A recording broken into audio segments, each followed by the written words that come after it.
आदमी जानबूझ के लंबा कर देता है कि ताकि लड़कों को लगे कि टीचर बहुत विद्वान है, एग्जाम में आता उतना है नहीं। देखो, ये गधा को भी पता है कि 2 अक्टूबर 1869 को इनका जन्म पोरबंदर में हुआ था। इनकी माता का नाम पुतली बाई, पत्नी कस्तूरबा गांधी, मोहनदास करमचंद्र गांधी, मोहनदास पिता का नाम करमचंद्र गांधी हो गया। यहाँ पर ये सब चीज़ें, बेसिक चीज़ें आप सब लोग को पता होगी। इनके 4 बेटे थे, 2 का नाम लाल था, हरीलाल मनीलाल, एगो का नाम था, 2 का नाम दास था, रामदास देवदास, हरीलाल मनीलाल रामदास देवदास, हरीलाल मनीलाल रामदास देवदास, हरीलाल मनीलाल रामदास देवदास, 4 बार बोलेंगे याद हो जाएगा, हरीलाल मनीलाल रामदास देवदास, याद हो गया। जमनालाल बजाज को ये अपने बेटा की तरह मानते थे, तो जमनालाल बजाज को इनका 5वां पुत्र कहा जाता था, अपने बेटा की तरह मानते थे जमनालाल बजाज को। समझ में आ गया कि नहीं आ गया? तो उन्हीं तरह होते हैं, बहुत उनको ज़्यादा मानते थे जमनालाल में। आप देखना हमारे वीडियो में अक्सर आ जाता है मिश्रा जी, मिश्रा जी एक हमारा एक बहुत करीबी मित्र है, वो मिश्रा जी हैं वो, तो अक्सर हम वीडियो में बोल देते हैं मिश्रा जी। बचपन से उसके साथे आए हैं लोग, साथे खाते हैं लोग, आज वो मिल जाएगा तो कितना खींच के खा लेगा, उसमें से हम उसमें से खा लेते हैं, तो बहुत हम लोग में घनिष्ठता है। वैसे उनके 5वां मित्र थे, 5वें पुत्र कहा जाता था किन्हें, जमनालाल बजाज को। क्या हो गया यार?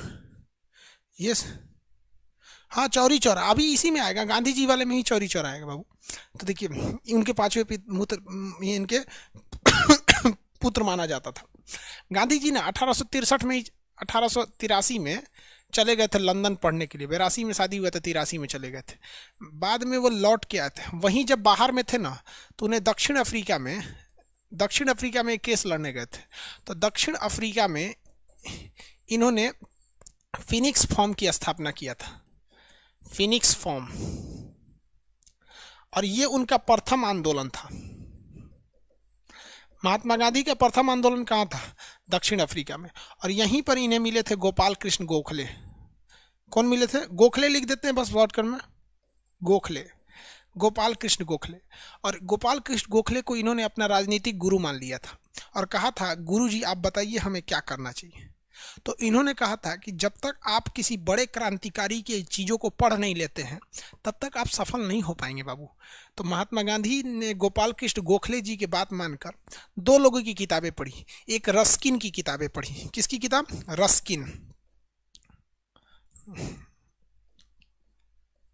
रस्किन की किताबें पढ़ी।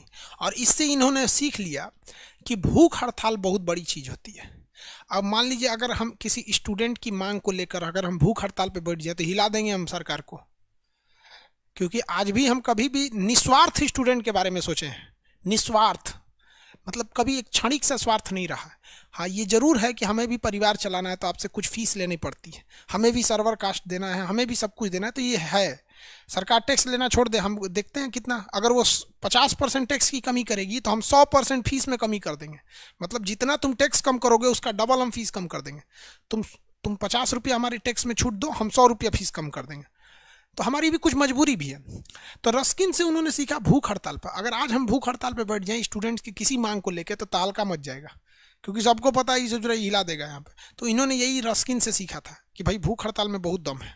तो भूख हड़ताल की प्रेरणा इन्हें किसने दिया था? रस्किन ने दिया था। और एक लियो टॉल्स्टॉय थे, टॉल्स्टॉय, इनसे इन्होंने आंदोलन की प्रेरणा लिया था। आंदोलन कि अहिंसक आंदोलन कीजिए, मारपीट मत कीजिए, सरकार ज़्यादा लाठी नहीं चला पाएगी क्योंकि सरकार की जवाबदेही बन जाएगी। याद रखिएगा यहाँ पर। तो गोपाल कृष्ण गोखले इनके गुरु थे। गोपाल कृष्ण गोखले ने कहा कि किताब पढ़ लिया, तो कहा रस्किन से भूख हड़ताल, लियो टॉल्स्टॉय से इन्हें आंदोलन की प्रेरणा मिल गई। गोपाल कृष्ण गोखले ने कहा कि देख भैया, तो भारत जा रहा है ना, तो 1 साल तक तुमको स्टूडेंट की तरह रहना है, ज़्यादा चक्कर पकड़ मत करिए ना तो पिटबो करेंगे। तो इन्होंने कहा ठीक है।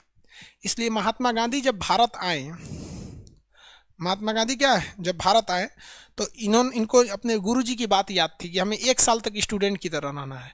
तो 9 जनवरी 1915 को ये भारत में आए। कहाँ आए? भारत में आए। और इन्होंने कहा कि भैया हमको 1 साल तक कुछ नहीं करना है। देखो यार, तो 9 जनवरी 1915 को महात्मा गांधी भारत में आ गए। आज भी 9 जनवरी को प्रवासी भारतीय दिवस मनाया जाता है कि बहुत से होनहार भारतीय जो चले गए हैं वो आ जाएंगे। तो महात्मा गांधी को एक बात पता थी कि गोपाल कृष्ण गोखले ने कहा था कि 1 साल तक तुम्हें स्टूडेंट की तरह रहना है, इसलिए महात्मा गांधी 1 साल कुछ नहीं किए।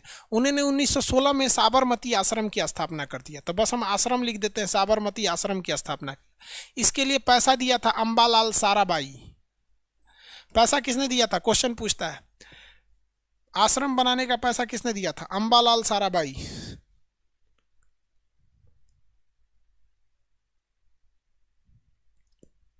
अंबालाल साराभाई किसने पैसा दिया था?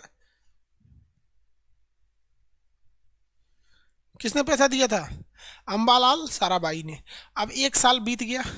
इन्हीं 1916 में इन्होंने लखनऊ अधिवेशन में भाग लिया था।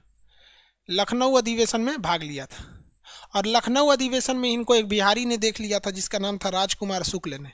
तो राजकुमार शुक्ल ने 1917 में कहा था कि महात्मा गांधी आप आइए।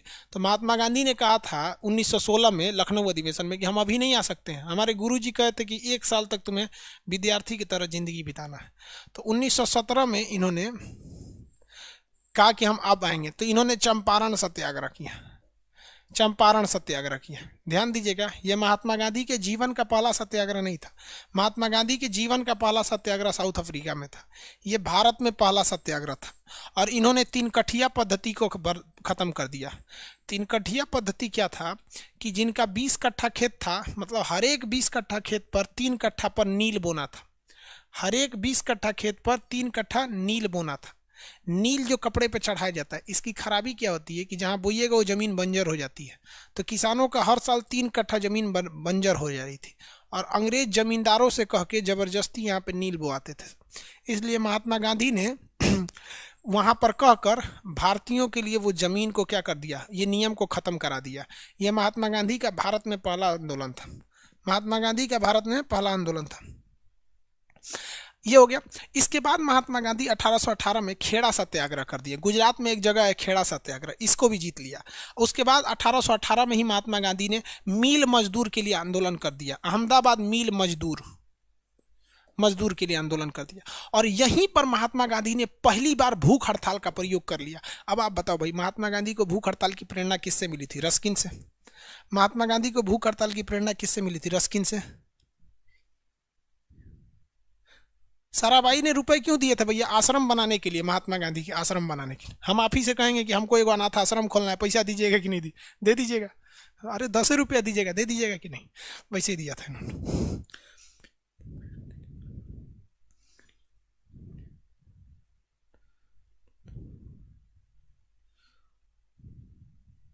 सचुरा सही बोल रहा है, जानबूझ के डिस्टर्ब कर रहा है।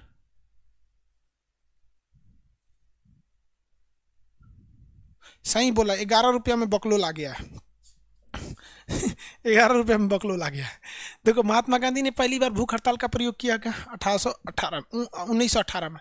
लेकिन महात्मा गांधी को यह एक चीज गलती हो गई, वो टेस्ट मैच को 2020 समझ गए। उनको लगा कि 1917 में अंग्रेजों को हरा दिए, खेड़ा सत्याग्रह में हरा दिए, मिल मजदूर में हरा दिए, ये 2020 मैच है, एक काम करते हैं असहयोग आंदोलन करके अंग्रेजों को हरा देते हैं। उनको लगा नहीं कि सोच रहे टेस्ट मैच है 3 दिन चलेगा, सोच रहे 2020 है। इन्होंने कह दिया भैया 1919 में इन्होंने कौन सा आंदोलन चालू किया था? 1919 में इन्होंने एक और विरोध कर दिया। इन्होंने सोचा कि और खतरनाक काम करेंगे। रॉलेट एक्ट का विरोध आया। रॉलेट एक्ट, देखो भैया, अगर आप बीपीएससी का एग्जाम देते ना तो हम इसको आपको बताते हैं रॉलेट एक्ट का मतलब। रॉलेट एक्ट अंग्रेजों ने किस लिए लाया था? तो भैया देखिए, इसमें क्या था, ये एक आतंकवाद से रोकने के लिए था। इनका कहना था ना रॉलेट एक्ट में कि किसी भी क्रांतिकारी को अंग्रेज जो हैं वो जब चाहे तब गिरफ्तार कर सकते हैं। इसे बिना अपील, बिना दलील और बिना वकील का कानून कहा गया। महात्मा गांधी ने कहा कि ये काला कानून है, इसका विरोध होना चालू हुआ इस कानून का। इस कानून के विरोध प्रदर्शन में एक घटना हो गई, जलियांवाला बाग। 13 अप्रैल 1919 को, 13 अप्रैल 1919 को क्या हो गया? जलियांवाला बाग। अब इतना डिटेल से तो जाने की जरूरत नहीं। जलियांवाला बाग में आपको पता है कि निहत्थे लोगों पे गोली चला दी गई थी। इसकी जांच के लिए हंटर आयोग का गठन किया गया। हंटर आयोग का गठन किया गया। हंटर आयोग का गठन किया गया और महात्मा गांधी ने इस घटना से दुखी होकर अपने कैसरे हिंद की उपाधि लौटा दिया। कहा कि हम तुमने हमको जो उपाधि दिया हम लौटा देते हैं। कैसरे हिंद की उपाधि लौटा दिया। और महात्मा गांधी इतने दुखी हुए कि 1920 में उन्होंने क्या चालू कर दिया, असहयोग आंदोलन। और कहा कि कोई भी व्यक्ति अंग्रेजों का सहयोग नहीं करेगा, असहयोग आंदोलन, असहयोग आंदोलन चालू कर दिया। उन्होंने कहा कि अंग्रेजों का बाल मत काटो, अंग्रेजों का नाखून मत काटो, अंग्रेजों के कपड़े मत धुलो, उनका जूता मत साफ करो, उनके दुकान से कुछ खरीदो मत। मतलब अंग्रेज जहाँ भी है उनको बाइकआउट करो, जैसे अभी के बाइकआउट चाइना। तो महात्मा गांधी को लगा कि बाइकआउट कर देंगे तो अंग्रेज भाग जाएंगे सब। यही महात्मा गांधी गलती कर गए। महात्मा गांधी की ये रणनीति सफल नहीं हो पाई और महात्मा गांधी को यहाँ हार का सामना करना पड़ा। अंग्रेजों पे कोई असर नहीं पड़ रहा था, जबकि महात्मा गांधी ने कह दिया था कि तुम लोग असहयोग आंदोलन चालू करोगे ना तो 1 साल में आज़ादी मिलेगा। तो लोगों को लग गया कि 1921 में तो आज़ादी मिल ही जाएगा। आज़ादी नहीं मिला। 1922 में आगे आज़ादी नहीं मिला। अब महात्मा गांधी कहें कि ससुरा ये तो प्लान मेरा फेल हो गया, सक्सेस नहीं होगा। अब महात्मा गांधी कोई बहाना खोज रहे थे। होशियार बहुत थे महात्मा गांधी। कोई बहाना खोज रहे थे कि कौन बहाना करके हम क्या करें, ये आंदोलन को ख़त्म कर दें। जैसे मान लीजिए हम अभी पढ़ा रहे हैं, अभी खांसी उपट जाएगा तो खांसी का बहाना करके क्लास रोक देंगे। वैसे इन्होंने क्या किया, तो 5 फरवरी 1922 को चौरी चौरा एक जगह था, चौरी चौरा गोरखपुर के पास है चौरी चौरा। वहाँ पर भीड़ वाले असहयोग आंदोलन कर रहे थे, अंग्रेजों भार में जाओ, भारत माता की जय कर रहे थे। तब तक पुलिस वाले उन सब पे डंडा से मारने लगे सब। तो भीड़ ज़्यादा थी, पुलिस वाला उनको दौड़ा दिया। अब पुलिस वाला थाना में घुस गया और अपने आप को लॉकअप में बंद कर लिया। और अंदर आके पुलिस वाला कहता है मारो, अब मारो। अब सोचा लॉकअप बहुत मजबूत रहता है, मारो मारो। अब भारत वाला बहुत खचरा होता है सब। गांव में आदमी को देखो, ललकारना नहीं, गांव की भीड़ कुचू कर देती है। तो गांव का कोनो कहा निकल साले निकल, तो कहा नहीं निकलेंगे नहीं निकलेंगे। तो गौवा लग गया तो एगो बाहर से ताला मार दिया। तो अंग्रेज अंदर से कह रहा है what are you doing, I already lock this lockup from inside. तो अंग्रेज कह रहा है आई लॉक फ्रॉम आउटसाइड। तो कहा कि इससे सुरा पगला है क्या, दोनों ओर से काहे बन गया। तब मट्टी तेल होके फेंक दिया। तब वो अंग्रेजवा CBSE बोर्ड वाला देर से समझा कि रे साला ही तो बाहरों से बंद कर दिया, ऊपर से मट्टी तेल फेंक दिया और मार दिया माचिस। साला 22 आदमी, देखिए 1922 में 22 आदमी मर गया, जिंदा भूज दिया। क्या किया, जिंदा भूज दिया। अंग्रेजों को महात्मा गांधी के गुरु जो थे गोपाल कृष्ण गोखले, लियो टॉल्स्टॉय ने कहा था कि आंदोलन जब जब उग्र होगा वो आंदोलन सफल हो ही नहीं सकता है। जब जब आप उतावला होइएगा सफल नहीं हो जाएगा। आपको विश्वास न होना तो आप एक बार महाभारत देखिएगा, उससे बड़का तो युद्ध नहीं है। पूरे महाभारत में एक जगह भी आपको नहीं दिखेगा कृष्ण भगवान गुस्सा हुए, जबकि सारा लीला उन्हीं के रचल था। मार काट कराना, छल करना, जबरदस्ती सूर्यास्त करा देना, कर्ण का कवच कुंडल उतरवा देना, धोखा से द्रोणाचार्य से हथियार छुड़वा देना कि अश्वस्थामा हतो हता। लेकिन एक जगह भी कृष्ण भगवान गुस्सा हुए हैं? नहीं हुए, नहीं। लियो टॉल्स्टॉय ने यही कहा कि भैया अगर तू गुस्सा हुए तो आंदोलन खत्म हो जाएगा। और यहाँ गलती हो गया। चौरी चौरा में इन लोगों ने क्या कर दिया, 22 लोगों को मार दिया। अब अंग्रेजों को बहाना मिल गया, बहाना मिल गया कि रे गांधी जी तोरा चक्कर में सब हुआ है, ये हुआ है। लेकिन अंग्रेजों को डर था, महात्मा गांधी को गिरफ्तार नहीं किया सब। महात्मा जान रहा था वो भीड़ को गिरफ्तार करने गया था, सब अंग्रेज तो बुझा गया सब, ये मेन लीडर है, एकरा गिरफ्तार करेंगे तो पूरा फ्राई कर देगा। लेकिन महात्मा गांधी को गिरफ्तार नहीं किया अंग्रेज। देखिए कितना दिमाग है अंग्रेजों का। कहा कि भैया एकरा गिरफ्तार करेंगे ना तो पूरा हिंदुस्तान का थाना जला देगा सब, हम लोग को अभी आज़ादी देना पड़ेगा। यहाँ महात्मा गांधी से गलती हो गई, क्योंकि यहाँ भी अगर असल में महात्मा गांधी नरम दल वाले थे, गरम दल वाले थे ही नहीं। तो उन्होंने कहा कि भैया हम आंदोलन वापस लेते हैं। तो जो भीड़ कल तक अंग्रेजों से लड़ रही थी ना, वही भीड़ महात्मा गांधी के खिलाफ हो गई कि काहे वापस लेंगे। तो कह रहा नहीं, आप लोग ने गलत किया, जला दिया। कहा कि जला दिए तो कहा आपका दामाद था, कहा जला दिए हैं। चचरा मार रहा था हम लोग को, लाठी चार दामों मार दिए यहाँ पे, कौन चीज हो गया यहाँ पे, हम आंदोलन वापस नहीं लेंगे। जवाहरलाल नेहरू ने भी कहा कि इससे जो कश्मीर के किसी गांव में अगर कोई हत्या हो जाती है, अपराध हो जाता है, तो उसका सजा आप कन्याकुमारी के किसी गांव को क्यों दीजिएगा। चौरी चौरा में हुआ है, आप चौरी चौरा में आंदोलन को स्थगित कीजिए। लेकिन गांधी जी तो होशियार, वो जान गए कि हम गलत रास्ते पे चल रहे हैं, ये रास्ता से आज़ादी नहीं मिलेगा, हम कितनों ढिढोरा पीटेंगे तो। क्योंकि अंग्रेज हमसे मजदूरी कराने, सर दबवाने, कपड़ा धुलवाने थोड़ी आए थे। वो तो यहाँ से कोयला ले जाने के लिए, कपास ले जाने के लिए, गन्ना ले जाने के लिए आए थे। एकरा कैसे असहयोग कहिएगा, क्या कहिएगा कि भारत माता आप भी असहयोग आंदोलन में भाग दीजिए, गन्ना निकलबे मत कीजिए, कपास निकलबे में नहीं कीजिए। सफल नहीं हुआ। गांधी जी को बहाना मिल गया। गांधी जी कहा कि ना वापस ले लेंगे। 12 तारीख को वापस ले लिए, 1 हफ्ता बाद। अब महात्मा गांधी को अभी भी अंग्रेज गिरफ्तार नहीं किया था सर। जानता था सर कि एक बुढ़ऊ को गिरफ्तार करेंगे ना तो कुल मिल के कूच देगा सर, इसलिए महात्मा गांधी को नहीं गिरफ्तार किया सर। लेकिन 1 महीना बाद सब लोग गांधी जी को गरियाने लगे कि अब बुढ़वा आंदोलन वापस ले लो, रे करम जल्ला कहीं का, तू काहे वापस लिया यहाँ पे। अंग्रेजों ने देखा रे साला ये तो मजा आ गया। ये क्या हो गया कि भारतीयों ने ही महात्मा गांधी को गरियाना चालू किया, अब उठा ले, अब उठा ले, अब उठा ले। तो अब बुढ़ऊ को उठा ले गए सब। अंग्रेज सब 10 मार्च को महात्मा गांधी को गिरफ्तार किया सब और 6 साल का सजा सुना दिया सब। ये बताओ भैया, उस समय चौरी चौरा जब कांड हुआ था तो ये यूपी में है चौरी चौरा, और महात्मा गांधी गुजरात में थे। बावजूद इसके महात्मा गांधी को 6 साल की सजा हुआ था। महात्मा गांधी ये भी तो कह सकते थे हम थोड़ी किए हैं, 6 साल की सजा हुआ। महात्मा गांधी बड़ी होशियार। जब महात्मा गांधी बीमार गए उसमें तो झूठे बीमार पड़ गए, सांस ओस नहीं लेते थे, 5 दिन पे 6 दिन पे खाना खाते थे, टेढ़ करते थे, उठाते थे सब महात्मा गांधी को तो ढह जाते थे इसे, यहाँ पे तबीयत खराब हो गया था। अंग्रेज का शरीर बाहर कर, बाहर कर, अंदरवा मर जाएगा तो सब ससुरा कहेगा सर गंधिया को मार दिया और हम लोग को मार डालेगा, सब बाहर कर, बाहर कर। तो सब चादर उदर में टान के महात्मा गांधी को, जान के बकरी उकरी बीमार पड़ जाती तो फेंक देता आदमी, महात्मा गांधी को जेल के बाहर कर दिया सर, जा बुढ़ो। महात्मा गांधी देखें ससुरा बाहर कर दिया सर, भाग जो यहाँ से, भाग गए वहाँ तुरंत यहाँ पे। 1924 में जाके तुरंत कांग्रेस के अधिवेशन में भाग ले लिया। देखिए कितना होशियार आदमी है ये। कांग्रेस अधिवेशन में जाके कर्नाटक के बेलगाम में अध्यक्ष बन गया, ताकि पूरी हिंदुस्तान में हल्ला हो गई कि बुढ़ऊ छूट गई, लो गांधी जी छूट गए, गांधी जी छूट गए, ताकि अंग्रेज दोबारा नहीं पकड़ पाएगा।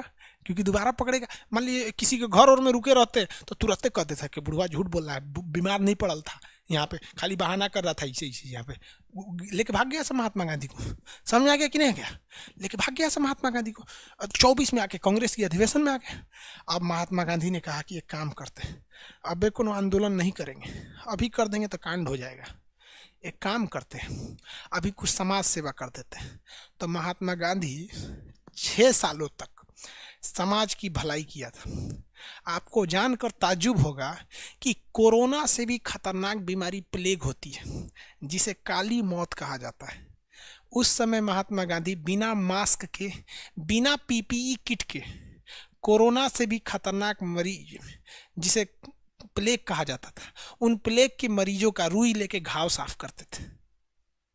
वो व्यक्ति जो लंदन पढ़ सकता है, आज हम आपको चैलेंज करते हैं कि बिना मास्क और बिना पीपीई किट के आप अपने रिश्तेदार का इलाज नहीं कीजिएगा। कोरोना में तो बाप बेटा को छोड़ के भाग गया, ये हाल हो गया।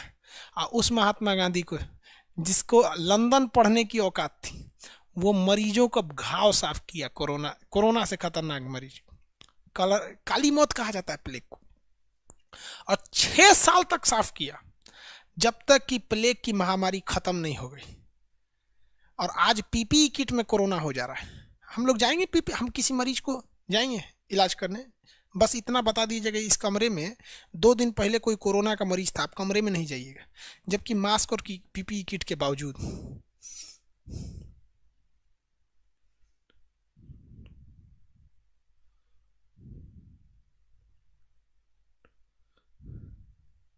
राहुल दीप जी, ठीक है, डाउनलोड ऑप्शन दे देंगे। अब देखिए महात्मा गांधी अब एंट्री दोबारा मारे, आगे बढ़े। अरे भाई इतना देख लो तो तब गांधी जी के आगे बढ़े। गांधी दोबारा सुनिए, ध्यान से सुनिए। महात्मा गांधी का जन्म 2 अक्टूबर 1869 को हुआ। 1883 में लंदन चले गए, वापस आए, वकील बन के साउथ अफ्रीका केस लड़ने चले गए, वहाँ फिनिक्स फॉर्म की स्थापना किया, पहला आंदोलन किया। गोपाल कृष्ण गोखले वहीं मिले, गुरु बना लिया। लियो टॉल्स्टॉय से आंदोलन की प्रेरणा लिया, रस्किन से उन्होंने भूख हड़ताल की प्रेरणा लिया।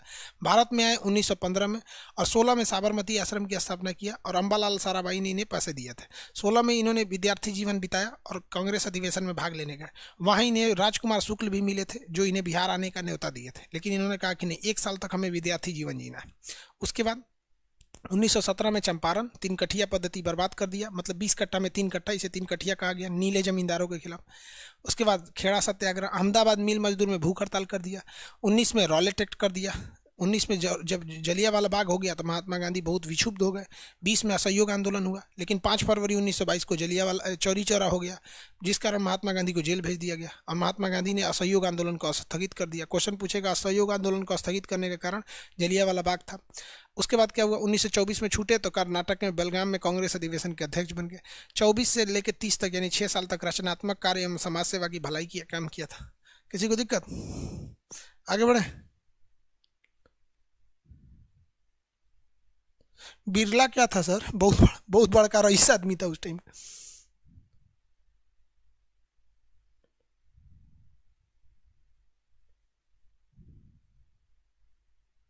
हो गया। अब देखते हैं 1930 में बुढ़ऊ कौन काम किए थे। बुढ़ऊ बोलते हैं, हम मजाक में बोल देते हैं यार, रिस्पेक्ट हम बहुत करते हैं उसकी। इवन सब लोग रिस्पेक्ट करते हैं, नरेंद्र मोदी भी रिस्पेक्ट करते हैं महात्मा गांधी के, पूरी दुनिया करती है। लंदन में भी उनकी मूर्ति है महात्मा गांधी की। चलिए देखिए ध्यान से क्या बता रहे। 1930 में महात्मा गांधी 1930 में क्या चालू कर दिए? सविनय अवज्ञा आंदोलन।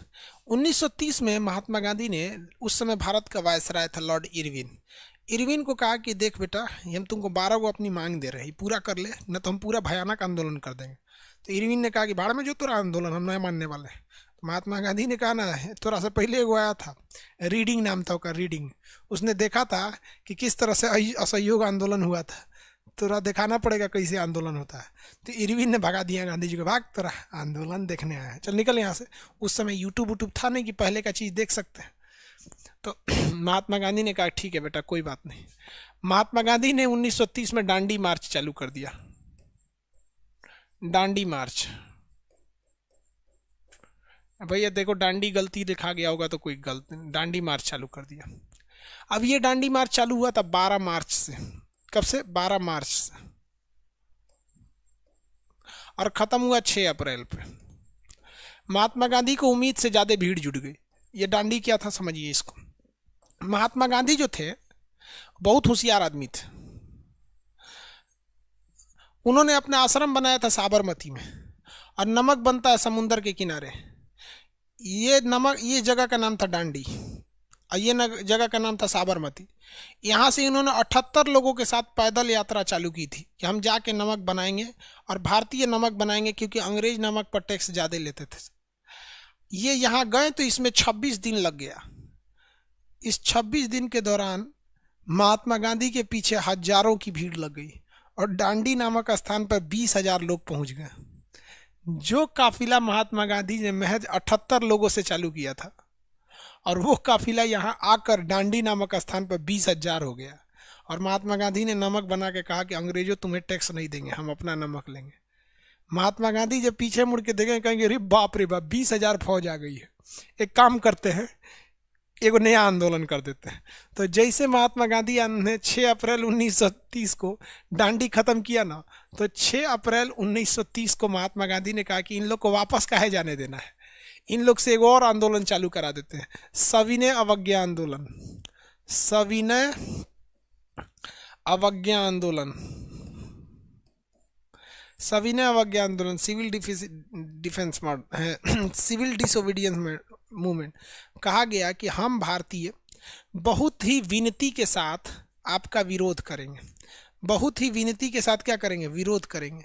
मतलब आप जो कहेंगे हम ठीक उसका उल्टा करेंगे, लेकिन हाथ जोड़कर विनती के साथ। अंग्रेज कहते थे नमक मत बनाओ, इस पर टैक्स है। तो भारतीयों ने कहा कि भैया हम लोग सविनय अवज्ञा आंदोलन कर रहे हैं कि अंग्रेज चाचा आप यहाँ से चल जाइए, नमकवा तो हम यहीं बनाएंगे, आप कितना पे गोली चलाएंगे, हम लोग की संख्या 20,000 है। मतलब अंग्रेजों की वाट लगा दिया उसने, किस तरह से प्रेम से कि आप चल जाइए नहीं तो हम यही करेंगे। अंग्रेजों ने कहा भारतीय स्कूल नहीं खोल सकते हैं, भारतीयों ने जाके स्कूल खोल दिया। ढावाने आए से तो 20-30,000 भारतीय आ जाते थे, भैया हम यहीं स्कूल बनाएंगे, आपको जो करना है कर लीजिए। तो इन्होंने सविनय अवज्ञा आंदोलन बुला लिया, अब देखिए कांड देखिए। इरविन तो अपने आप को बहुत होशियार समझ रहा था, गांधी जी को भगा दिया था इरविन। अब इरविनवा को पता नहीं था कि लंदन में इनका जो प्रधानमंत्री बनना है इसका नाम है Ramsay MacDonald. Ramsay MacDonald, London में इनका प्रधानमंत्री है रैमजे मैकडोनाल्ड।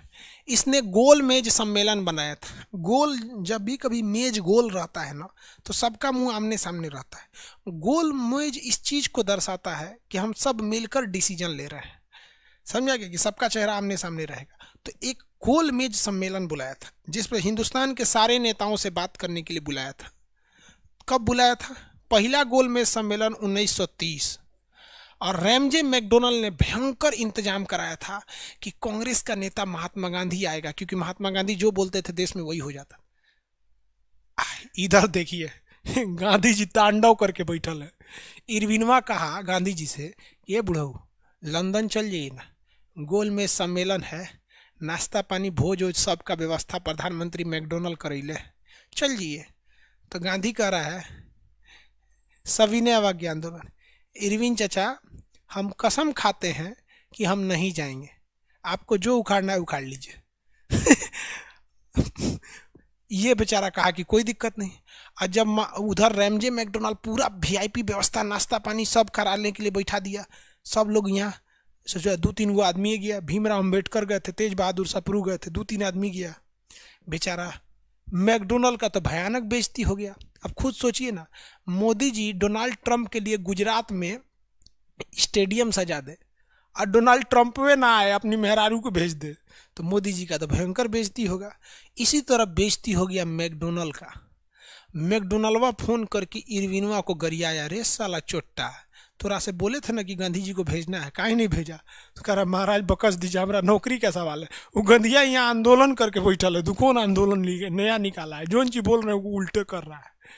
तो मैकडोनाल्ड ने कहा कि रे चोट्टा कहीं का, केयू से करके गांधी जी को भेज। है दूसर का गोल में जो होने वाला है 1931 में, अगर इनमें गांधी नहीं गया तो तोरा नौकरी खा जाएंगे। तो बेचारा इरविनवा जो था गांधी जी को फोन किया, आप कौन कौन बतिया बोले थे लाइए हम सब मान लेते हैं, हमारा नौकरी का सवाल है, आप क्यों करके द्वितीय गोल मेलन में चल जाइए। तो यहीं पर हुआ। महात्मा गांधी किस में गए? द्वितीय गोल मेज सम्मेलन में। ये 1931 का वही दौर था जब भगत सिंह को फांसी लगने वाली थी, और महात्मा गांधी पर लोगों ने दबाव बनाया कि महात्मा गांधी आप कहिए कि अगर भगत सिंह की फांसी को नहीं बख्शा जाएगा तो हम नहीं जाएंगे। महात्मा गांधी ने शर्त में लिख के दे दिया कि आप जितने भी कैदी हैं उन सारे कैदियों को आप रिहा करेंगे। इरविन ने भी मान लिया कि हम जितने भी राजनीतिक कैदी हैं सबको छोड़ देंगे। आप बाबू यहाँ ध्यान से समझिए, आप अगर यहाँ कहेंगे महात्मा गांधी से गलती हुई तो भी आप सही हैं, लेकिन अगर आप कहेंगे कि नहीं महात्मा गांधी जानबूझ के इग्नोर किया तो भी आप सही हैं, क्योंकि महात्मा गांधी ने मांगा था कि मुझे सारे कैदियों की रिहाई चाहिए, और इरविन ने कहा था कि हम जितने भी राजनीतिक कैदी हैं सबे छोड़ देंगे। राजनीति का मतलब होता अनशन करने वाला, हेन तेन वाला को छोड़ देंगे। और भगत सिंह पर तो बम फेंकने का चार्ज लगा था, वो तो राजनीतिक थे नहीं। तो कुछ इतिहासकार ये कहते हैं कि महात्मा गांधी को ये उलझा दिया अपने जाल में, जिस तरह से महाभारत में अश्वत्थामा हाथी मरा था और जाके युधिष्ठिर ने क्या बोल दिया द्रोणाचार्य से, क्योंकि युधिष्ठिर तो झूठ बोलते नहीं थे, उन्होंने कह दिया अश्वत्थामा हतो हता, तो द्रोणाचार्य को लगा कि मेरा बेटवा मर गया। और जैसे वो पूछा कि हाथी की बेटा, तो उसने क्या कह दिए कि तले कृष्ण भगवान शंख बजा दिए, गचपचा गया, द्रोणाचार्य हट गए, अर्जुन जीत गए। यही कांड कर दिया था इरविनवा। इरविन ने क्या किया कि उसने कह दिया राजनीतिक कैदियों को छोड़ देंगे, और ये कह के महात्मा गांधी को भेज दिया। महात्मा गांधी चल गए द्वितीय गोलमेज में, इधर भगत सिंह का जान ले लिया। इसलिए लोगों को लगता है कि महात्मा गांधी ने जानबूझ के मरवाया, लेकिन मेरा क्या मानना है, हम इसमें गांधी जी को जिम्मेदार मानते हैं, क्योंकि एक टीचर से गलती हो जाए तो ये अपराध माना जाता है, एक स्टूडेंट से गलती हो जाए तो ये अपराध नहीं है, वो स्टूडेंट है। उसी तरह एक आम इंसान से अगर गलती हो जाए कानूनी पकड़ में तो वो गलती नहीं है। लेकिन आप लंदन से बैरिस्टरी पढ़ के आए थे, वकील बने थे, आप कौन ची का वकील थे जब आपको इतनी चुकी बात में उलझा दिया? तो यहाँ अगर महात्मा गांधी अगर 100% इफोर्ट करते तो वो द्वितीय गोलमेज सम्मेलन में जाने से पहले भगत सिंह को बचा लेते, और हम यहाँ महात्मा गांधी से कहते कि अगर हम 1930 में रहते, 1931 में, तो हम महात्मा गांधी से ये प्रस्ताव रखते कि आप भगत सिंह को छुड़ाइए और भगत सिंह को अपने साथ लेके जाइए और दिखाइए मैकडोनल्ड को कि हम गांधी के अगर अहिंसकवादी हैं तो भगत सिंह की तरफ बम चलाना भी जानते हैं। ये भारत माँ ने हमारे यहाँ एक से एक वीर को भी जन्म दिया है और ये साधु संतों की भी भूमि है यहाँ पर। लेकिन यहाँ महात्मा गांधी से ब्लंडर हुआ था और मेरे अंदर एक खराबी है, जो सही है वो सही है, भले मेरा दुश्मन भी है तो क्या हुआ, हम उनसे बोलेंगे कि सही है, और अगर गलत है तो हमारा बाबूजी भी हैं तो हम बोलेंगे कि गलत है। हम महात्मा गांधी के एक समर्थन भी हैं और यहाँ हम उनके कट्टर विरोधी भी हैं कि महात्मा गांधी अगर 100% चाहते तो बचा लेते, लेकिन उन्होंने 100% नहीं 50% चाहा। आपको क्या जरूरत था आपको जाने के लिए द्वितीय गोलमेज? मतलब देखो, आपको जब आंदोलन चलाना था तो आप पूरी तरह अस्वस्थ हो गए, पहले गोलमेज में नहीं गए, लेकिन जब भगत सिंह को बजाना था आप लपलपा के चले गए। आप ये भी तो रख देते कि जितने कैदी जब तक रिहा नहीं होंगे तब तक नहीं जाएंगे हम। और वहाँ जाने के बाद फायदा क्या हुआ? वहाँ मैकडोनल्ड ने कह दिया कि जिस तरह से मुसलमानों के लिए एक अलग एरिया दे रखे हैं जहाँ वो केवल मुसलमान चुनाव लड़ते हैं, उसी तरह दलितों के लिए अलग एरिया देंगे। तो महात्मा गांधी ने कहा कि बकलोल बनता है, तुमने जो मुसलमानों को अलग एरिया दिया है ना, एक दिन वो देश बन जाएगा। और वाकई में अलग देश पाकिस्तान बन गया कि नहीं हो गया? और महात्मा गांधी के अंग्रेज जो थे दलितों को अलग जगह देना चाहते थे, तो महात्मा गांधी ने कहा कि आज़ादी के बाद भी एगो अलग देश बन जाएगा, हम तुम्हारी बात नहीं मानेंगे। और ये वापस आ गया जब तक भगत सिंह को फांसी चढ़ा दिया गया था। तो ऐसा नहीं था कि वो लंदन में गए थे तो चमचागिरी करके आए थे, वो देश को बचा के ही आए थे, लेकिन भगत सिंह को मरता छोड़ दिया था। अगर आप इसे जिम्मेदार कहेंगे तो हम आपके साथ हैं, क्योंकि महात्मा गांधी ने भगत सिंह को बचाने का केवल 50% प्रयास किया था, 100% प्रयास नहीं किया था। समझ में आ गया कि नहीं आ गया? इसलिए अगर आपको लगता है कि हम अंधा होकर किसी का सपोर्ट करते हैं तो आप गलत हो।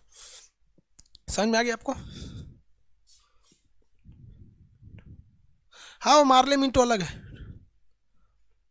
आपका डाटा खत्म हो गया होगा।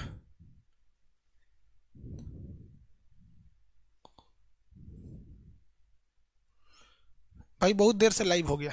उसके बाद तीसरा गोलमेज सम्मेलन कब हुआ? 1932 में। 1932 में रैमजे मैकडोनल्ड ने आखिर में घोषणा कर दिया कि हम दलितों के लिए अलग क्षेत्र दे देंगे।